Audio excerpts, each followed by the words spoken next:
범람한의 정보 넘치는 영상 속에서 유익하고 재밌는 알짜배기 영상만 쏙쏙 고르고 골라서 보여드립니다. 너튜브 나 구독자. 지금 시작합니다. 네, 영상의 홍수 속에서 길을 잃고 헤매는 분들의 지침서가 되고 싶은 너튜브. 너튜브 나 구독자. 오늘의 주인공 영상으로 만나볼게요.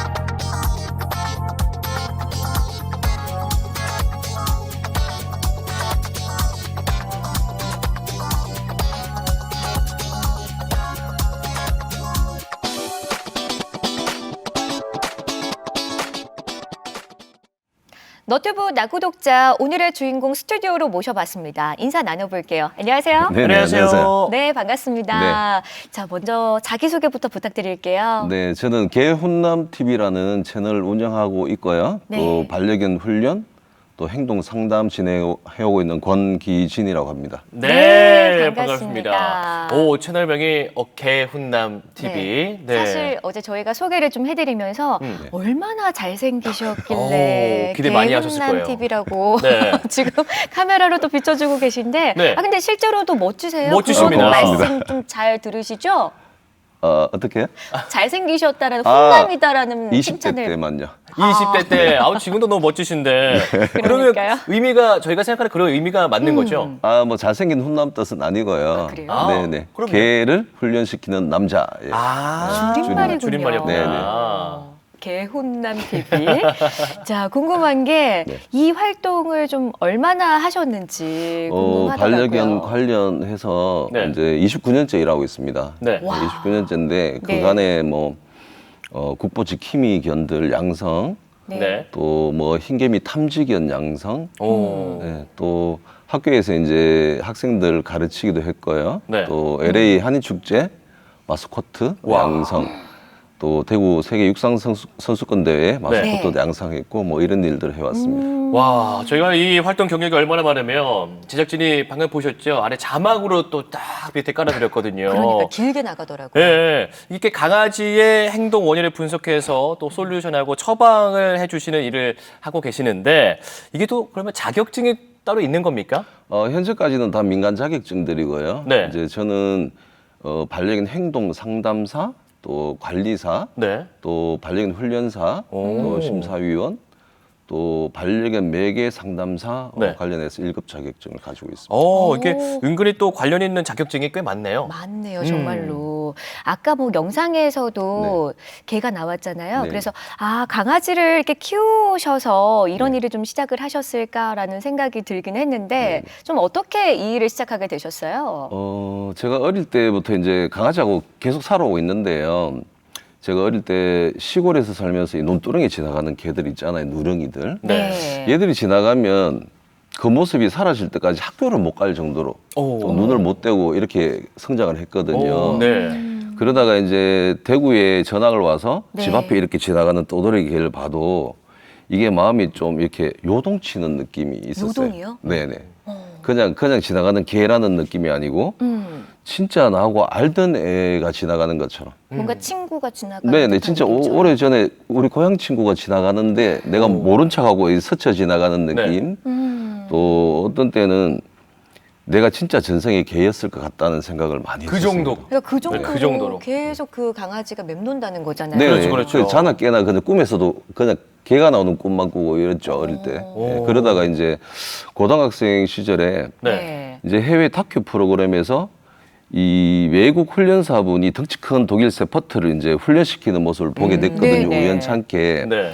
그때 이제 쾅 하는 이제 충격을 받았죠. 어떤 부분에서요? 나도 저런 사람이 되고 싶다. 직업을. 네네. 나도 개를 가르치는 사람이 되고 싶다는 그 이제 충동을 입었는데 그게 이제 그냥 나는 개가 좋아해서 나는 개를 가르치는 사람이 되겠다는 걸로 좀 바뀐 거죠. 예, 그러다가 이제 군대 전역하고 나서 곧바로 그냥 나는 훈련사 해야 되겠다. 개 공부해야 되겠다. 이래서 이제 그때부터 시작한 게 지금까지 온 거예요. 아, 그러셨구나. 그러면 너튜브로 또 영상을 네네. 언제부터 좀 올리게 되신 거예요? 이 채널은 만 4년 전에 처음 개훈남 TV를 만들었었거든요. 네네. 그때 상당히 좀 괜찮은 상태였는데 제가 이제 작업 실수로 이 채널이 삭제되는 일이 있었어요. 아까워. 네, 구독자가 아주 잘 늘어나고 있었거든요. 아니, 그래서 너무 치명적인 실수를 하셨어요. 네네 복구를 할 수 없다고 하더라고요. 그래요? 채널 자체는 네. 영상은 복구가 돼 채널은 복구가 안 된대요. 아, 그렇구나. 네, 그래서 이제 한 일주일 진짜 밥맛이 없을 정도로 싫으시면 앓으셨겠어요. 그럼요. 고민하다가 네. 다시 하면 되지 뭐 이래서 새로 만든 게 1년 반 전에 아. 그게 지금 이제 개훈남 TV입니다. 그러면 그렇구나. 영상을 좀 올려가지고 사람들이 좀 보게끔 하겠다. 이런 뭐 네네. 계획은 좀 언제부터 하신 거예요? 왜 하게 되신 거예요? 계획은 따로 이제 계획을 가지고 있지는 않았고요. 네. 이제 제가 이제 강아지들 교육을 하고 상담하려면 이 반려인 분들하고 계속적으로 이야기를 해야 되잖아요. 그렇죠. 네네. 소통을 해야죠. 근데 이 과정에서 느낀 게 네.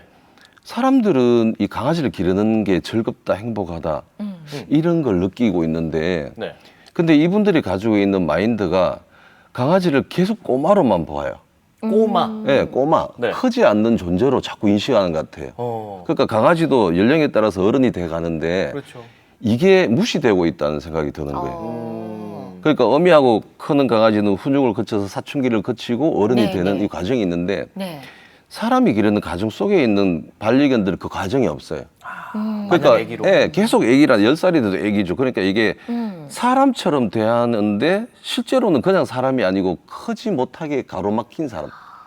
여기에서 이제 강아지들 입장에서 제가 평생 이제 강아지가 친구였으니까 네네. 이 생각을 해보니까 이건 문제가 많다는 생각이 드는 거예요. 이 잘못 가고 있다 이게 문화가. 그래서 이제 그때부터 제가 뭐 미약하지만 제 생각을 계속 이제 이야기를 하면서 누군가에게 이제 전달해야 되는데 이게 할 창구가 없는 거예요. 그래서 이제 이걸 시작하게 된 거죠. 아, 그러셨구나. 네네. 네. 그러니까 어떤 뭔가 메시지를 전하고 싶은데 이거를 사실 전할 창구나 뭐 이런 게 없으니까 네네. 그걸 직접 만드셔가지고. 저도 그 말씀을 들으니까 그 왜 그 해외에서 어느 외국인 분이 큰 셰퍼트를 그 키우는 영상을 보고 훈련하는 영상을 보고 머리가 땅 하셨다 했잖아요. 띵. 네, 저도 지금 말씀하신 거 듣고 저도 이제 반려견을 키우니까 뭔가 딱 맞은 듯한 그런 느낌이 들었습니다. 맞아요. 그렇게는 생각을 안 해봤거든요. 그러니까 지금 네. 뭐 민수 씨뿐만 아니라 저도 그렇고 보시는 분들이 어머 우리 아이가 맞네. 맞아. 네. 생각보다 내가 10년을 키웠는데 1년 키웠을 때하고 똑같은 마음으로 대하고 있을 네, 때 맞아요. 라는 생각을 많이 하실 것 네. 같아요. 어. 참 뭐 많은 분들이 요즘에는 반려동물과 함께하고 있잖아요. 한 네네. 어느 정도라고 좀 보고 계세요? 그냥 하는 소리로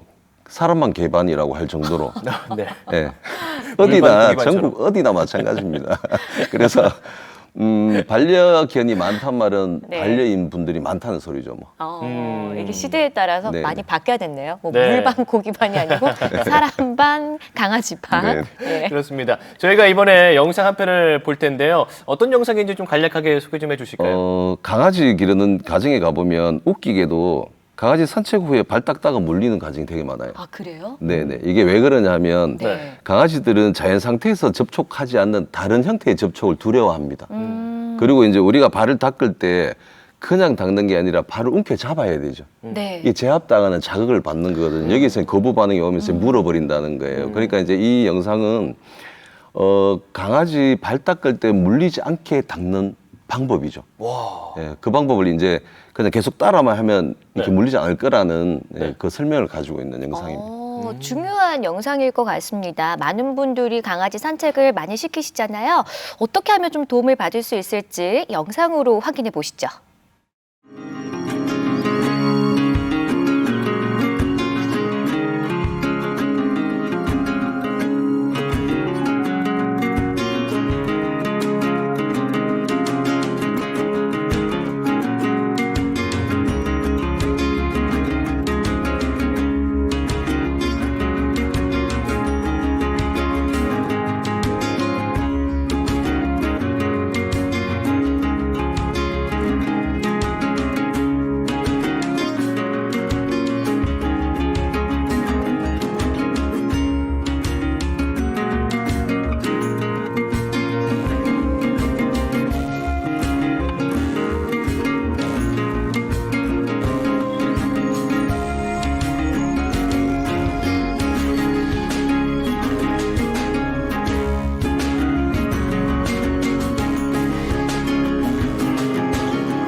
와, 저는 깜짝 놀랐습니다. 제가 왜요? 키우는 강아지랑 똑같은 강아지가 나와가지고. 그렇더라고요. 종이 예, 똑같더라고요. 제 강아지인가? 민인가? 라고 이렇게 봤는데, 네. 여러분 보셨죠? 좀 이렇게 간식으로 좀 이렇게 훈련을 시키는 모습이었는데, 네. 또 좀 짧게 좀 소개 좀 더 해주실까요? 어떻게 하신 건지? 처음 이제 뭐 네. 발 닦기, 빗질 이런 걸 양치질 할 때는 네네. 이게 아까 말씀드렸다시피 자연스러운 접촉이 아니거든요. 네. 그래서 네네. 여기 접촉이 일어날 때 그 나쁜 그 느낌보다 네. 더 좋은 느낌을 이제 간식으로 제공하는 거죠. 음. 이 두 자극 중에 얘한테 더 필요한 걸 이제 네. 획득하게 함으로써 네. 요 자극을 약하게 해서 점점 이제 농도를 높이는 거예요. 아. 네네. 예, 그 과정을 이제 순차적으로 설명한 겁니다. 아, 사실 뭐 그렇군요. 발 닦이는 그 기분이 썩 좋지는 않지만 음. 간식 먹는 게 더 좋으니까 요것쯤은 그렇죠. 내가 해줄게 같은 네. 느낌이 되겠네요. 미진 씨도 발 닦는 거 별로 안 좋아하시죠? 너무 싫어해요. 네. 그래서 그땐 저도 간식을 좀 먹어야겠어요. 그러니까요. 제가 그때마다 좀 간식을 드리도록 하겠습니다. 고맙습니다. 네, 강아지에게 있어서 산책도 굉장히 중요하잖아요. 이 이야기도 좀 해볼까요? 네, 산책은 사실 개들이 사람 사회에서 살아가면서 제일 큰 충돌을 일으키는 활동이거든요. 네. 사람들은 이 사회관계라는 게 있잖아요. 네. 직장, 학교. 그런데 개에게는 사회관계라는 게 있지 않습니다.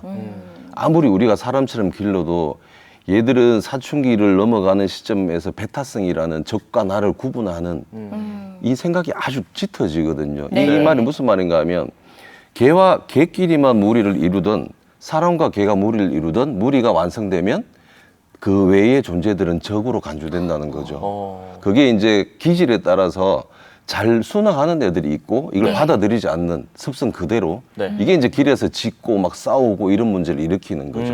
그래서 산책이라는 건 뭔가 하면 보통 분들이 이런 착각을 하세요.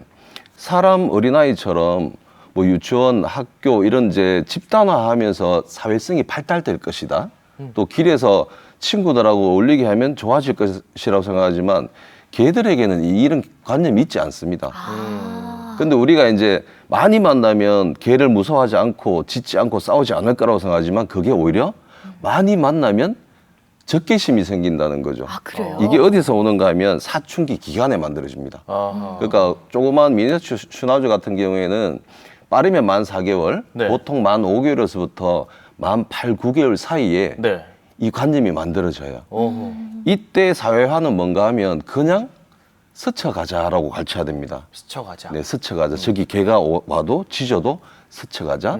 어떤 사람이 오면서 우리 강아지 이쁘다고 만질해도 네. 그냥 지나치자라고 가르쳐야 됩니다. 어. 예, 그러니까 외부 세력에 의해서 누군가가 나를 뭐 위협 안 해도 관심을 가지거나 접근하는 자체가 위협으로 받아들이거든요. 네. 그러니까 바깥에 산책은 매일 나가게 되잖아요, 지금은. 네네. 매일 나가면서 스쳐가는 걸 배운 적이 없어요. 그러니까 고양이가 나타나도 깜짝 놀라면서 주시하게 되고 다른 네. 개가 오면 막 호흡이 급해지거나 막 빨리 가서 확인한다거나 네. 짖어서 쫓는다거나 하는 이상 행동이 일어나죠. 네. 집 밖에 산책에서 이런 심리적인 문제가 많이 일어나면 집 안에서 편히 쉴 수가 없어져요. 아. 집 밖에 나가면 전부 다 네. 위험한 요소들만 있다고 배우기 때문에 그렇습니다. 네. 그렇겠네요. 확실히 오늘 말씀을 들으면서 저희가 그동안 키우면서도 또 네. 놓치는 부분들을 조금 생각해 볼 수 있게 짚어볼 수 있게 알려주시는 것 같고요. 보면은 예전에는 자식 키워봐봐 얼마나 힘든 줄 알아라고 이렇게 말씀하셨지만 요즘에는 이제 반려동물도 많이 키우시니까 반려동물 한번 키워봐봐 얼마나 힘든 줄 알아 이렇게 말씀하시는 분들이 많아요. 그만큼 어렵죠. 저는 사실 개인적으로 제 지인들이 강아지 한 마리 키우고 싶다면 권하진 않습니다. 아, 네. 왜 그런가 하면 강아지를 기르기 위해서는 진짜 많은 고민과 이게 공부가 있어야 되는데요. 그냥 이제 우리 흔히 강아지 입양 이러면 네. 그냥 좋은 것만 생각하잖아요. 그렇죠. 키우고 싶으니까. 네, 좋은 것만 생각하지만 실제로 안 좋은 면이 있다는 걸 생각을 하지 않거든요. 네. 그래서 그쪽 부분에 제가 질문 잠깐만 다시 말씀해 주실래요? 네, 제가 좀 가다 요점을 잊어버린 것 같은데. 아, 그러면은 입양 얘기가 나왔으니까 네. 입양할 때 꼭 좀 저희가 알아야 될 사항을 네네. 말씀해 주세요. 입양할 때 제일 중요한 건 무턱대고 입양하지 말자는 거예요. 무턱대고. 그래서 이게 입양은 지금 이야기를 해보면 다 이렇게 말씀들을 하세요. 가족을 우리가 입양한 거라고 생각하고 있지만 네. 그 이전의 단계를 생각해 보면 가족 또는 내 개인의 즐거움과 새로운 행복을 추구하는 행위가 입양입니다. 실제로 강아지 입장이 고려되지 않아요. 강아지는 왜 우리 집에 온지도 모르고 그렇죠. 왜 엄마한테서 떨어진지도 몰라요. 네. 예. 그러니까 이렇게 막무가내로 입양한 뒤에 네. 가르치는 과정이 반드시 있어야 되거든요. 이게 뭔가 하면 사회화죠. 인간 세상에 어차피 있을 수밖에 없다면 인간이 살아가는데 서로 충돌이 일어나지 않게 가르치는 과정이 반드시 있어야 되는데 네. 이 과정이 무시되고 있다는 거죠. 그냥 예뻐하고 놀아주고 뭐 많은 걸 투자해주면 우리 강아지가 행복하고 우리가 잘 살 수 있을 거다는 이 착각이 입양하기 전에 우리가 꼭 깨달아야 될 부분이 아닌가 생각합니다. 맞습니다. 좀 많은 걸 느끼게 됩니다. 맞아요. 내가 좋아하는 것과 네. 또 동물들이 좋아하는 게 네. 분명히 다를 수 있고 요즘 많이 이렇게 또 물어보는 좀 고민들은 어떤 게 있을까요? 1순위는 분리불안성 저 문제예요. 음. 분리불안은 네. 흔히 이제 뭉뚱거려서 네. 분리불안이라고 하는데 가장 심한 게 뭔가 하면 이제 가족이 외출했을 때 네. 곧바로 짖고 막 문을 막 긁고 하는 네. 이 지점 형태가 있고 네. 거기에서 약간 변형된 게 뭔가 하면 하울링 위주로 하는 고립불안이라는 질환이 있습니다. 네. 그리고 이제 그 집을 탈출하기 위해서 집에 이제 그 현관 쪽을 먼저 뜯어버리고 안 되면 이제 창가를 뜯어내는 이런 훼손형이 있고 또 겁이 나기 때문에 온 집안을 안전하게 만들기 위해서 배설을 하는 이런 것들이 이제 분리불안성 질환에 속해요. 이게 이제 네. 가장 이게 어떻게 보면 행동 문제에서 가장 심각하고 위험한 건데 이 문제 때문에 파양, 유기가 만들어지죠. 예, 그리고 그 다음이 뭔가 하면 산책을 우리나라 지금 문화가 산책을 한 번 나가냐 뭐 4번 나가냐 횟수에 이제 집중할 만큼 산책이 일반화됐는데 나가면 막 사람 앞에 짖는 거예요. 엘리베이터를 탈 수가 없고 사람을 위협하고 그럼 욕설을 듣게 되고 네, 그래서 네. 이제 산책 나가는 게 두려운 분들이 너무 많습니다. 그렇죠. 그래서 저하고 상담하는 분들 보면 짧게 2달, 길게 막 4, 5개월 산책을 못 나가고 있는 분들이 있단 말이에요. 이 두 가지 문제가 가장 지금 상담을 많이 받고 있는 문제들입니다. 그렇군요. 저도 그 키우는 강아지가 막 제가 외출할 때마다 많이 짖고 그 초반에 좀 그랬는데 요즘에는 또 많이 그 줄어들기도 했는데 네. 그게 또 왜 그런 걸까요? 초반에는 되게 심했거든요. 네. 요즘에는 지금 뭐 나가나 마나 그냥 앉아서 그냥 보고 저렇게 보고만 있더라고요. 포기한 거 아니에요? 포기한 건가요? 그럼? 강아지도? 포기하진 않습니다. 아, 그래요? 예, 포기하지 않는데 네. 실제로 똑같이 집이 비는 상황인데도 불구하고 완화됐다면 네. 우리가 알지 못하는 그 외의 그 상황들이 분명히 있었을 거예요. 그래서 이런 교육을 하지도 않고 내가 강아지하고 뭐 정떼기도 시도하지 않았는데 좋아지는 케이스가 네. 가장 많은 게 뭔가 하면 분리불안에 의해서 지점을 짓는 애였던가요? 네, 네. 지점을 많이. 네. 이런 경우에는 막 문 앞에서 짖고 있었어요. 맞아요. 근데 갑자기 옆집에서 큰 뭐 공사음 이런 그 소음이 탁 발생했을 때 네. 네. 내가 짖어서 외부 세력을 끌어들였다는 착각을 하는 개들이 있습니다. 아. 이런 반려견들이 깜짝 놀라면서 문 앞에서 짖는 건 위험하구나 생각해서 네. 그 분리불안성 지점이 멈추는 경우가 많습니다. 그런 경우도 있군요. 다양한 오. 이유가 있는 네. 거네요. 네. 그럼 보통 이제 반려견을 키우는 견주분들이 좀 가장 흔하게 좀 실수하는 게 있다면 뭐가 있을까요? 저는 그냥 실수 이러면 훈육의 부재라고 말하고 싶어요. 훈육을 하지 않는다. 네네. 훈육이라는 게 보통 우리나라 분들은 네. 이 동물에 대한 이 애정이 너무 많잖아요. 네, 그러다 보니까 맞아요. 훈육 이러면 나쁜 의미로 받아들이려 해요. 네네. 막 혼내는 거. 네네. 네. 그러니까 어떻게 보면 인간을 포함한 모든 포유동물들은 훈육을 거치게 돼 있습니다. 그러니까 어미로부터 새끼의 자잘못을 이렇게 지적하고 이렇게 혼내는 과정이 반드시 있어요. 네. 우리도 엄마한테 혼나지 않았다면 멀쩡한 사람으로 성장하지 못했을 거거든요. 그렇죠. 네. 맞습니다. 그런데 강아지 입양하는 분들은 네. 그걸 어미가 하는 훈육의 역할을 하지 않으려 해요. 그러니까 개라는 동물의 어미가 자기 새끼를 어떻게 훈육하는지 관심을 조금만 가진다면 그게 절반이라도 하자라고 생각할 수 있는데 네. 거기에 관심이 없어요. 그냥 우리 말을 다 알아들을 거다. 내가 예뻐하는 마음을 다 알아들 거라고 생각하죠. 그러면 이게 나중에 시간이 지났을 때 흔히 말하는 행동 문제라는 걸 네. 조장하는 이런 이제 역할을 한다는 거죠. 그래서 네. 저는 반려인 분들의 실수는 뭔가 하면 좋게 말하면 훈육을 안 한 거, 나쁘게 말하면 예뻐만 한 거.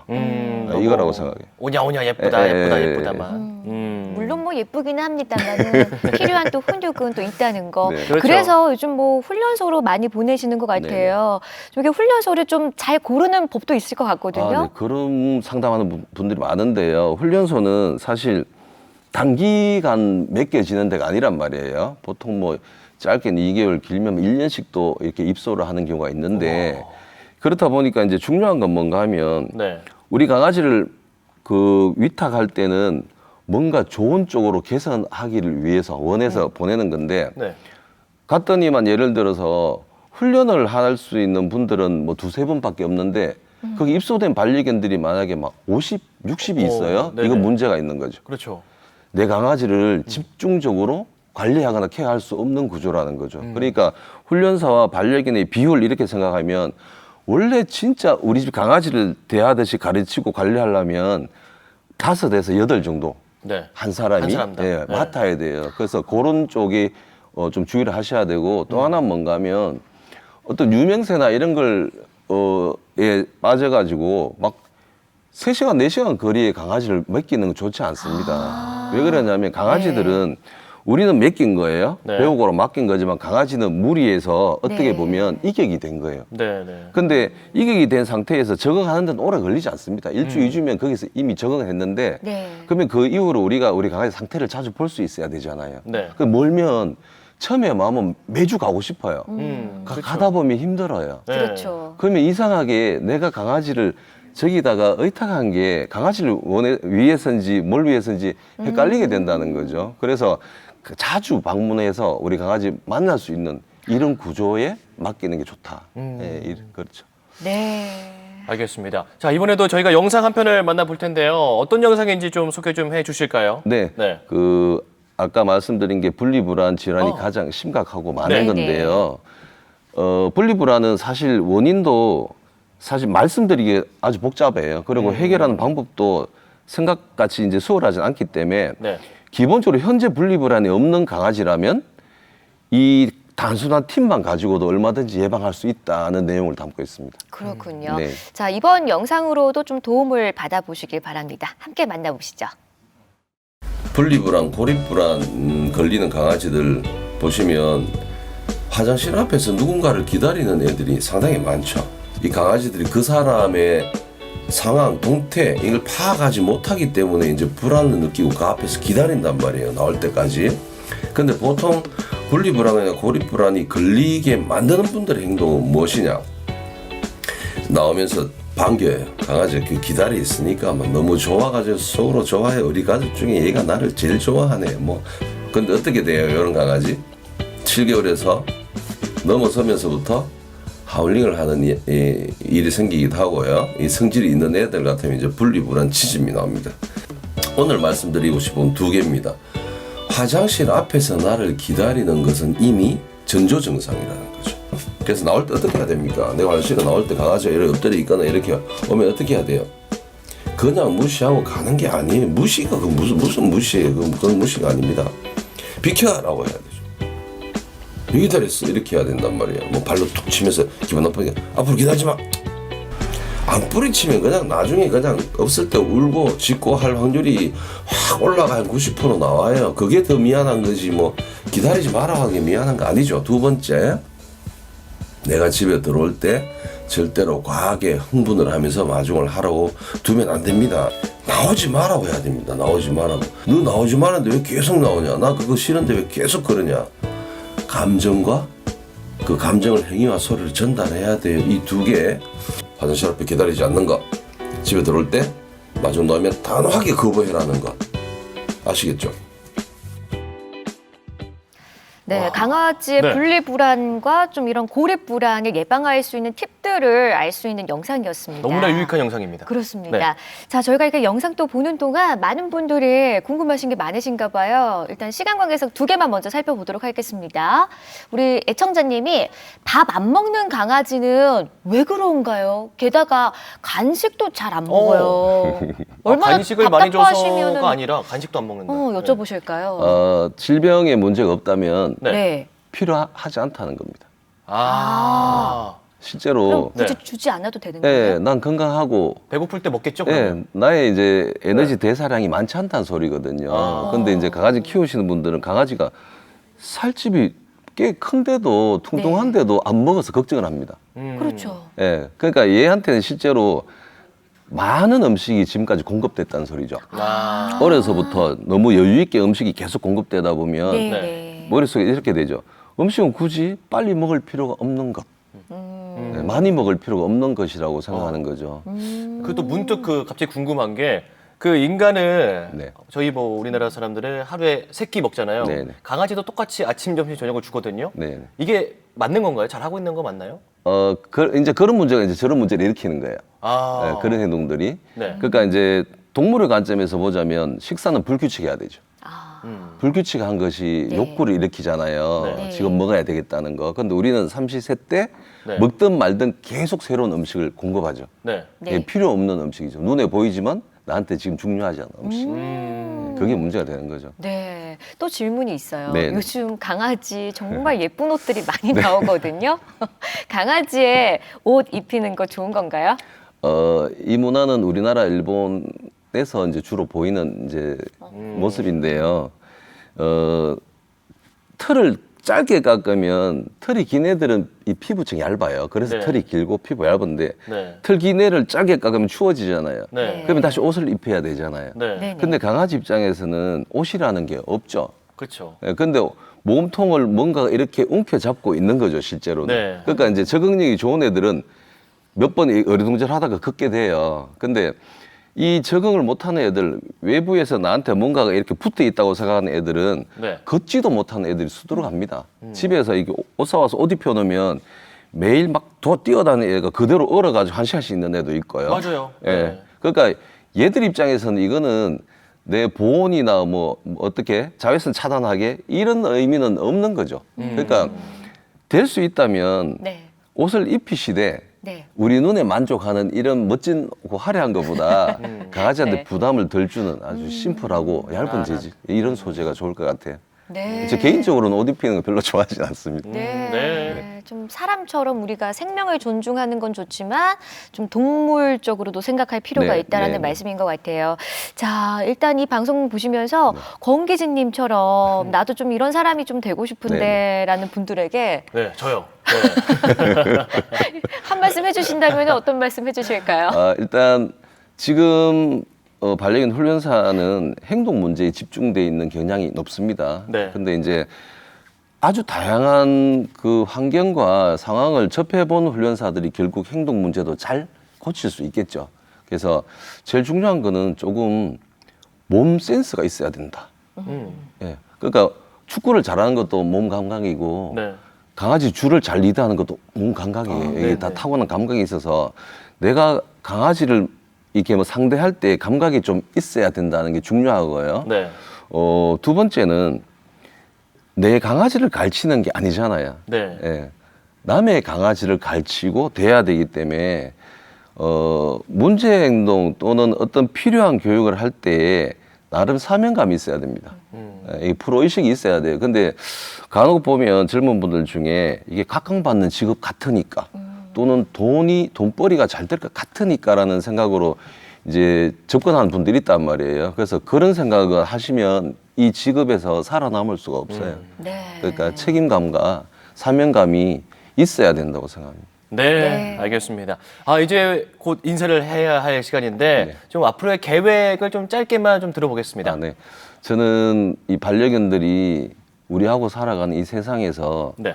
조금이라도 덜 힘들었으면 좋겠어요. 예, 불안, 강박, 공포 이런 데서 조금이라도 벗어나게 하고 싶기 때문에 아직도 30년 가까이 됐지만 아직도 그 부분에 대해서 공부를 하고 있습니다. 그래서 반려인 분들도 반려견을 바라보는 시각을 조금만 전환하셔가지고 서로 충돌이 없고 스트레스 주지 않고 간섭하지 않고도 살아갈 수 있는 이런 그 반려 세상을 만들고 싶은 게 목표고 계획이고 그렇습니다. 네, 네. 앞으로 또 잘 실천해 주시기 네, 바랍니다. 자, 너튜브 나구독자 오늘은요 반려동물 행동 전문가 권기진님과 함께했습니다. 말씀 고맙습니다. 네, 고맙습니다. 네, 여러분 재밌게 보셨나요? 재밌게 보셨다면 구독, 좋아요. 알림 설정까지 부탁드려요. 부탁드려요.